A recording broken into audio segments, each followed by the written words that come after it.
Siemka, ja jestem Adacho i czy też tak macie, że jak czasem spotykają was nieprzyjemne rzeczy, to próbujecie sobie poprawić humor? Niektórzy na przykład to zajadają, niektórzy idą się wyżyć na jakichś treningach albo pobiegać.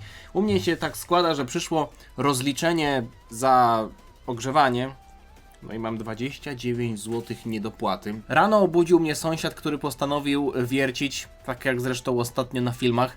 No i jeszcze okazało się, że kotek, kotkowi się tam psiknęło trochę za kuwetę i to też trzeba było posprzątać. Dlatego poprawiam sobie humor, czytając Dragon Ball Reika i tak się składa, że jesteśmy już przy końcówce tej mangi. 7 rozdziałów za nami, 4 przed nami. Dzisiaj planuję przeczytać 2, więc zaraz do tego przejdziemy, żeby nie tracić bezsensownie czasu, ale chcę wam jeszcze przypomnieć końcówkę rozdziału 7, gdzie Paikuhan, przywołany przez Kajów do zaprowadzenia porządków w zaświatach, walczy z Olibu. Tak naprawdę nie tyle co z Olibu, co z Kurayamim, który przejął ciało Olibu i tymi kadrami zakończyliśmy rozdział 7. Ja tutaj przechodzę do rozdziału 8.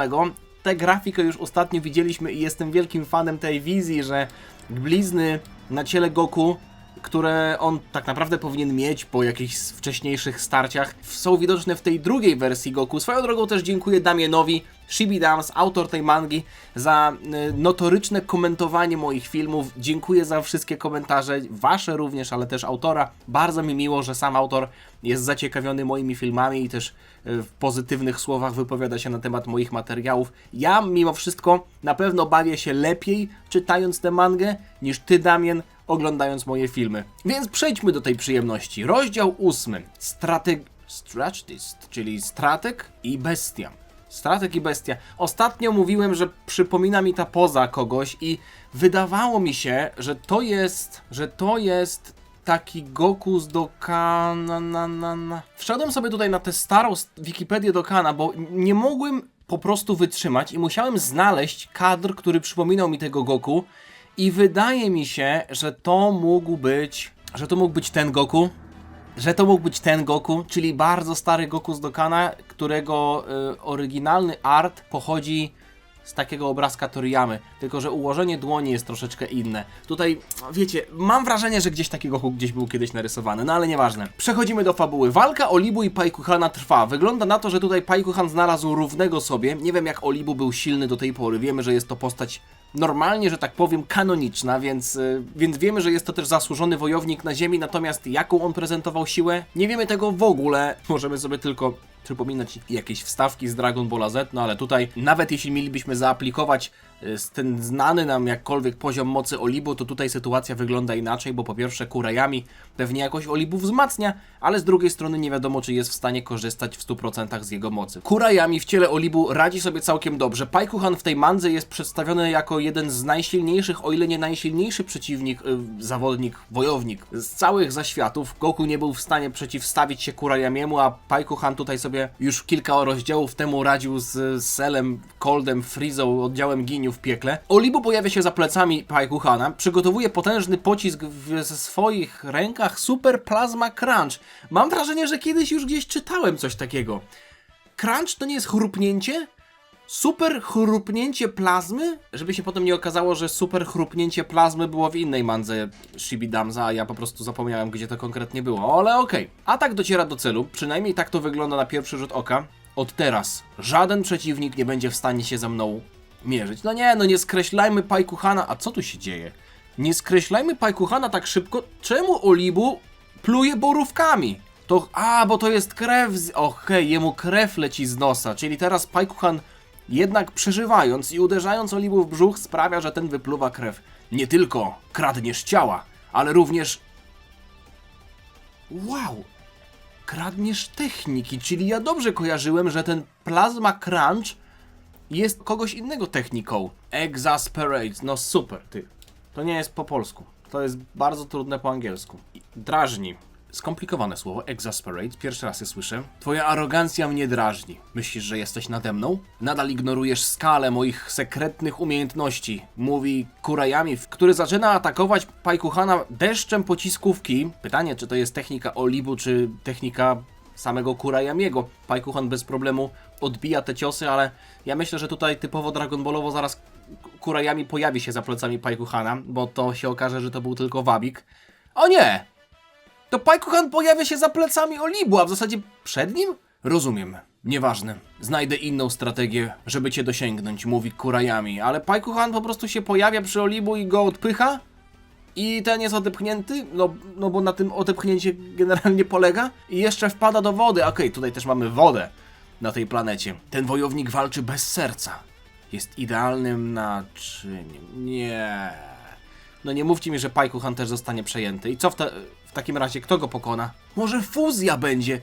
Przecież na początku tej mangi mieliśmy taniec fuzji. Nie wiem, czy tutaj to zostało wrzucone do historii tylko po to, żeby połechtać nasz Dragon Ballowy zmysł, że Goku się tam nauczył fuzji, czy to będzie też wprowadzone do historii. Goku może z kimś fuzję by zrobił. Kurayami próbuje zaatakować Paikuhana spod powierzchni wody, łącząc atak ki z falami wodnymi. Paikuhan wygląda na zaskoczonego, mimo tego, że no nie wiem czego się spodziewał. Skoro Kurayami zniknął pod powierzchnią wody, to prawdopodobnie wiedział, że stamtąd nadejdzie atak. Paikuhan stawia blok, Olibo wyskakuje spod wody. Co tu jest? Przecięty, przekręcony, przebity Paikuhan, jest jego głowa, ale może on ma jak ten mojojojo, pod kaskiem ma taki mózg może. A może to jest tylko puste w środku. Nie, Paikuhan przecież kiedyś ściągał ten turban, on tam pod spodem ma łeb normalny, taki długi. Jeśli dobrze pamiętam, nie? Jego łeb został przebity. Ale czy to został przebity czym? Tym czołem? On z czoła strzela jakimś laserem. Wspomnienia tego ciała mówią mi, że ty, Paikuhan, jesteś uważany za najsilniejszego wojownika w tej rzeczywistości. Ale twoi poprzedni rywale nie mieli moich umiejętności, mojego przewidywania, mojego knucia. Przygotuj się, Grand Kaio, ponieważ twoja godzina nadchodzi. Ale coś nagle Kurayamiego dziwi. Czyli Paikuhan został przebity? Tutaj? Czy został... Nie wiem, o co tutaj chodzi. On ma pusto w środku! On ma pusty łeb w środku, tak naprawdę to było dla pizzu?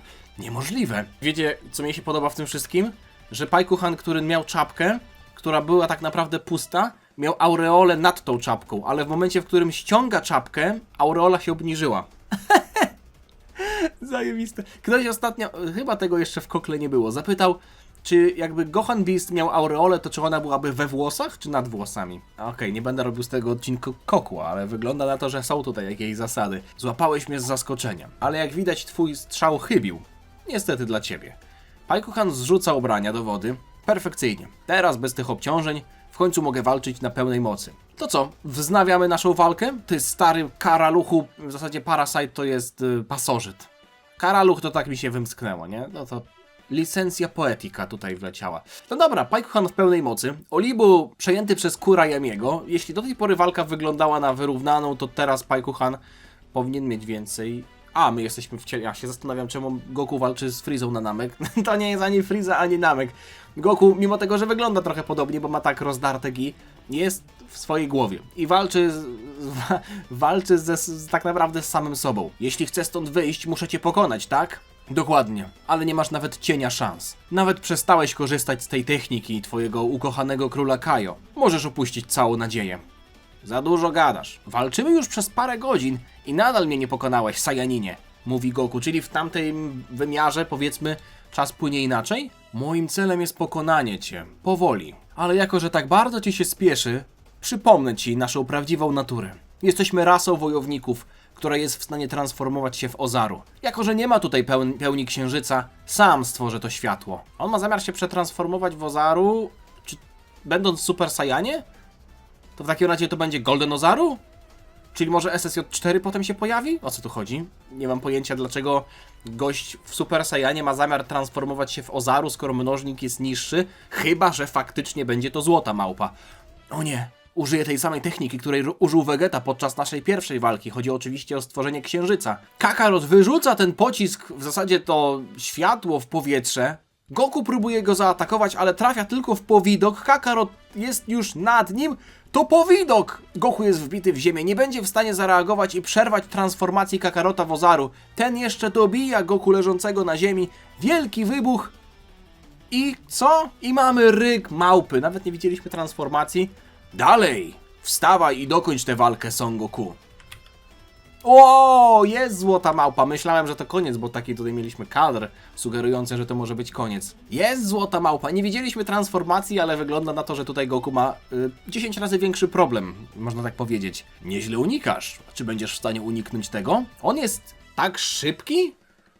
Może fakt, że mamy tutaj do czynienia ze złotą małpą sprawia, że Kakarot w ogóle nie stracił prędkości. No tutaj ogonem jest w stanie trafić bezpośrednio Goku i jeszcze przygotowuje kolejny pocisk Ki w swojej ręce. Z najbliższej odległości trafia Goku. Ten jest przytłoczony tą wielką mocą. W ogóle ten Ozaru śmiesznie wygląda, bo nie jest taki wielki i grubiutki, jak zazwyczaj te małpy były. Trochę to wygląda jak normalne ciało, tylko z głową małpy. Ma taką bardziej ludzką sylwetkę. Żałosny robak. Nie masz nawet godności prawdziwego Saiyanina. Mówi Kakarot, zbliżając się do leżącego i nieprzytomnego Goku. Goku stracił transformację. No i gniecie go nogą? Ten jeszcze... Czy on jest... Nie, on nic nie widzi. On nie ma oczu normalnie. Koniec? Okej, dobra, skaczemy dalej. Rozdział kolejny poproszę. Poproszę rozdział kolejny. To nie jest to. Ciciari to jest Kakarot. Jaka tu będzie okładka? Wow!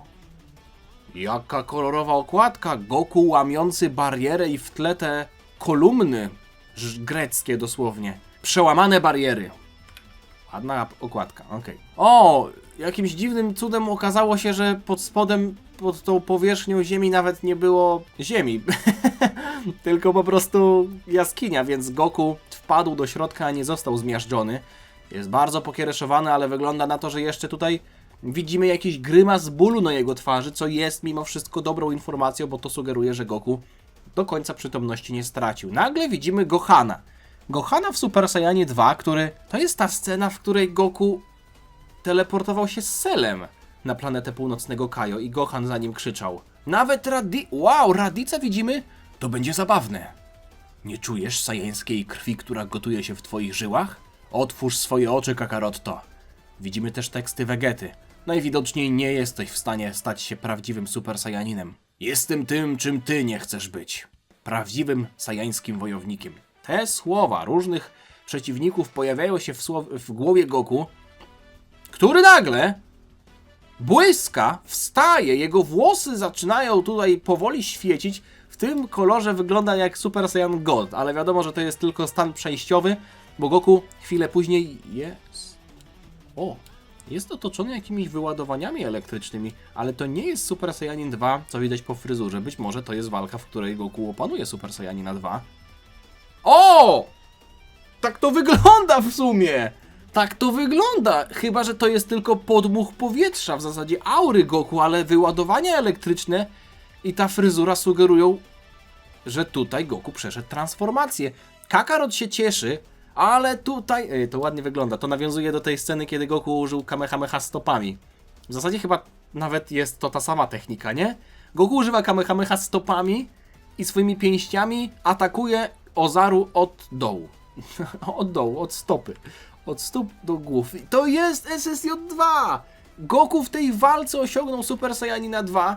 No nie sądzę, żebyśmy tutaj mieli jakąś kolejną transformację. Super Saiyanin 3, i to już jest oficjalna informacja z mangi pochodząca, zajął Goku wiele lat treningów ze świata, więc jeśli tutaj byśmy to zobaczyli, no to byłby oryginalny pomysł Shibidamsa. Małpa mimo wszystko wstaje na, nie chcę powiedzieć 4 łapy, bo ta jest normalnie dwunożna.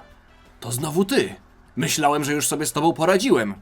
Jeśli naprawdę byś mnie znał, wiedziałbyś, że tak długo jak jestem w stanie ustać na nogach, nigdy się nie poddam, mówi Goku, atakując Kakarotto pociskiem z Ki. Coś w stylu Kamehameha, ale nie do końca.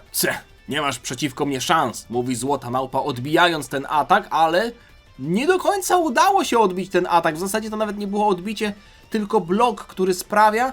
No nie chcę tutaj powiedzieć, że ta cała ręka jest spalona, bo to wiemy, że to jest ta blizna, która też fajnie, że tutaj jest w ten sposób narysowana, mimo tego, że Kakarot się przetransformował, ale ten atak sprawił trochę bólu Złotej Małpie. I Goku w Super Saiyanie 2 ma tutaj potężną przewagę. Jest w stanie trafiać normalnie Złotą Małpę w twarz. Ta próbuje łapać go w dłonie, ale Goku samą siłą fizyczną oswabadza się z tego uścisku i kiedy małpa próbuje krzyknąć na niego potężnym kiblastem, Goku już tam nie ma. Pękający napis. No, to mi się podoba. To jest to, co tygryski lubią najbardziej, ale oprócz pękającego napisu mamy również pękające niebo albo ścianę tej czasoprzestrzeni, tego wymiaru, w którym obecnie się znajdujemy. Interesujące, mówi Goku, obserwując zmiany w otoczeniu. Jakieś potężne ataki Ki są w stanie zniszczyć ten wymiar i Goku oswobodzić. Nie mogę zmarnować więcej czasu. Kto wie, co dzieje się w zaświatach. Dalej, zaatakuj mnie najlepszym swoim ciosem, jak prawdziwy Sajanin. Jesteś pewien, Robalu? Nigdy nie będziesz w stanie uciec z tego wymiaru. Co, boisz się? Dam ci wszystko, co mam. Panie i panowie, mamy Beam Struggle prawdopodobnie. Kahameme z dwóch stron. Kurde, no robi się z tego manga Yang troszeczkę. Pękający napis. Full page Kamehameha. Jest i Beam... Wow! Jest i Beam Struggle. Nie ma opcji, że wygrasz. Zaraz zobaczymy, który z nas dwóch jest prawdziwym Saiyaninem, wykrzykuje Złota Małpa. Jesteś pokonany, mówi Goku. No to jest bez zwątpienia Super Saiyanin 2. Widać to po fryzurze, widać to po wszystkim, widać to przede wszystkim po poziomie mocy, który Goku zaczął prezentować od tego momentu, kiedy wyszedł z tej jaskini. To był fart, że tam była jaskinia. Gdyby Goku został zmiażdżony, to nie miałby nawet okazji do przetransformowania się. Małpa pokonana? Na pewno złapana w ten atak. Czy pokonana, to zaraz zobaczymy. To moment prawdy. Ten atak, oprócz tego, że trafia w Golden Ozaru, to trafia jeszcze w ścianę tego wymiaru i chyba go właśnie przełamuje. Czyżby? Czyżby tak właśnie było? Czyli to widzieliśmy trochę na okładce. Chociaż to też była taka metafora, że Goku przezwycięża swoje własne limity. To miejsce jest naprawdę nietypowe. Ale myślę, że jestem w stanie już wyczuć ki mieszkańców zaświatów. Muszę polecieć i zobaczyć, gdzie to mnie zaprowadzi. Czajcie, i teraz on wychodzi z sedesu, Grand Kaio. Albo z szafy, jak w Narni. Ciekawe, skąd wyjdzie. Co? Co to za energia, która nagle się pojawiła? Północny Kaio już wyczuwa Goku. Ta aura zmieniła się, ale to na pewno on. Nie ma wątpliwości. Son Goku wrócił, moi przyjaciele! Ej, nie potrzebujemy twojego ucznia. Paikuhan sobie bardzo dobrze radzi. Paikuhan wstrzymuje Kurayamiego, to prawda, ale ta walka się przedłuża. Wtrąca się do rozmowy Grand Kaio. Już za długo walczył bez żadnego jasnego rezultatu. Północny Kaio, czy jesteś w stanie zagwarantować, że Goku nie zostanie złapany z opuszczoną gardą po raz drugi? Mój mistrz nigdy nie jest złapany 2 razy tą samą techniką. Na pewno pokona Kurayamiego, wyślę go w ciemność, wyślę go, schowa go do szafy, zapieczętuje go, cokolwiek tylko chcecie, bez żadnego problemu. Okej, Król Kaio tutaj jest fanboyem Goku. Naprawdę Paikuhan i Olibu się tak... Paikuhan się tak bije długo z Olibu? Czyli SSJ2 Goku teraz będzie. Ale ja myślę, że tutaj jeszcze Olibu przejmie ciało Paikuhana i może go zregeneruje. Dlatego będziemy mieli full power Kurayami Paikuhan kontra SSJ2 Goku. Cofnijmy się kilka momentów. Kiedy Son Goku walczył ze swoją własną walkę, czas tutaj płynął inaczej. W międzyczasie Paikuhan i Kurayami walczyli ze sobą, ale żaden z nich nie był w stanie wypracować sobie przewagi. No i po raz kolejny Kurayami i Paikuhan rzucają się w swoją stronę, ale co tu wygląda? Jakby jakiś pocisk przeleciał między nimi i przerwał im tę walkę? To Goku! No bo kto inny? To Goku! O! Udało ci się zniszczyć to tamto, co ci zrobiłem? Tamten wymiar, tamto? To szkło? Zdumiewające. A! Shish! Naprawdę to koniec? 215, faktycznie. Ty, ale szybko poszło, no dzisiaj dużo walki mieliśmy. No to chyba ja się zabieram za nagrywanie finału tej całej serii. Rozdział 10 i 11. Moi drodzy, zostawcie lajka. Za 3 albo 4 dni, planowo zgodnie z moim terminarzem, będzie ostatni odcinek Dragon Ball Reikai. Dziękuję jeszcze raz wam za oglądanie, dziękuję Damienowi za podesłanie mi tej mangi, za pośrednictwem oczywiście swojego kolegi. Linki do autora znajdziecie w opisie. No, myślę, że tutaj wielu rzeczy można się było powoli spodziewać. Jak Goku osiągnął SSJ2, to już można było się spodziewać, że pokona tego swojego przeciwnika, że wyjdzie. Jak mimo wszystko będzie wyglądać ostateczna walka, czy on będzie walczył z Kurayami w ciele Paikuhana, czy może połączy siły z Paikuhanem, czy może Kurayami przejmie kogoś innego, tego jeszcze nie wiem, natomiast wszystkiego się dowiemy niedługo. Dzięki za oglądanie, zostawcie lajka, zostawcie suba, miłego dnia wam życzę i widzimy się niebawem. Trzymajcie się, na razie, cześć, dziana.